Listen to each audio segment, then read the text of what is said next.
আন্দোলনকে কেন্দ্র করে দেশব্যাপী যে ব্যাপক সংঘর্ষ, সহিংসতা ও হতাহতের ঘটনা ঘটেছে তার পেছনে কারা ইন্ধন দিয়েছে তা নিয়ে কাজ করছে আইনশৃঙ্খলা রক্ষাকারী বাহিনীর একাধিক ফোর্স।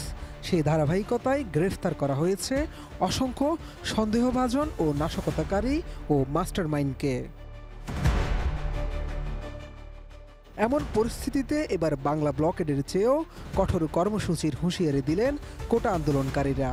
শনিবার রাতে এক জুম মিটিংয়ে বৈষম্য বিরোধী ছাত্র আন্দোলনের ৩ সমন্বয়ক রিফাত রশিদ, আব্দুল হান্নান মাসুদ ও মাহিন সরকার এই ঘোষণা দেন।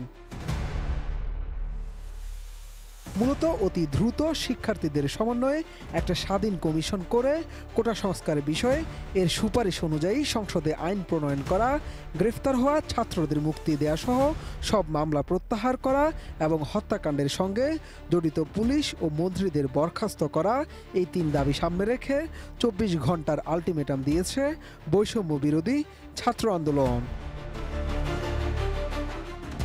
এছাড়া কোটা আন্দোলনকারীদের পক্ষ থেকে নতুন করে হুঁশিয়ারি দিয়ে ঘোষিত কর্মসূচিতে বলা হয়, আন্দোলনের অংশ হিসেবে রোববার সারা দেশের দেয়ালগুলোতে গ্রাফিতি ও দেয়ালে লিখন কর্মসূচি পালন করবে তারা।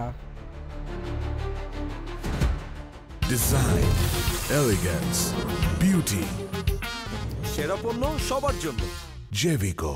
বৈষম্য বিরোধী ছাত্র আন্দোলনের নেতৃবৃন্দ বলেন, আগামীকালের মধ্যে পুলিশের হাতে তাদের সমন্বয়ক সহ আটককৃত সকল শিক্ষার্থীর মুক্তি, মিথ্যা মামলা প্রত্যাহার ও শিক্ষার্থী গণহত্যার সাথে জড়িতদের বিরুদ্ধে দৃশ্যমান ব্যবস্থা নিতে হবে।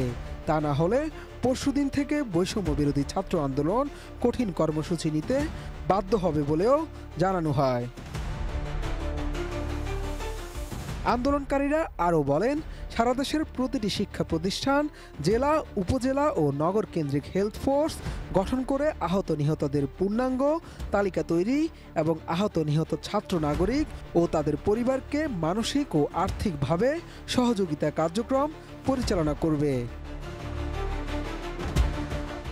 সেই সাথে তারা দাবি জানান, লিগ্যাল ফোর্স গঠন করে সারা দেশে অসংখ্য মিথ্যা ও উদ্দেশ্য প্রণোদিত মামলার ডকুমেন্টেশন এবং যাদের আইনি সাহায্যের প্রয়োজন তাদেরকে সেই সাহায্যের ব্যবস্থা করতে হবে। এক্ষেত্রে স্থানীয় ইউনিট বৈষম্য বিরোধী ছাত্র আন্দোলনের কেন্দ্রীয় কমিটির সাথে সমন্বয় করবে। এর আগে অস্থিতিশীল পরিস্থিতি ঠেকাতে ও নিরাপত্তাজনিত কারণে বৈষম্য বিরোধী ছাত্র আন্দোলনের 5 সমন্বয়ককে জিজ্ঞাসাবাদের জন্য হেফাজতে নিয়েছে ডিবি পুলিশ। শুক্রবার বিকেলে রাজধানীর গণস্বাস্থ্য নগর হাসপাতাল থেকে আন্দোলনের অন্যতম সমন্বয়ক নাহিদ ইসলাম, আসিফ মাহমুদ ও আবু বাকের মজুমদারকে, আর শনিবার অপর 2 সমন্বয়ক সার্জিস আলম ও হাসনাত আবদুল্লাহকে আটক করে পুলিশ। শাহাদাত, রিফাত।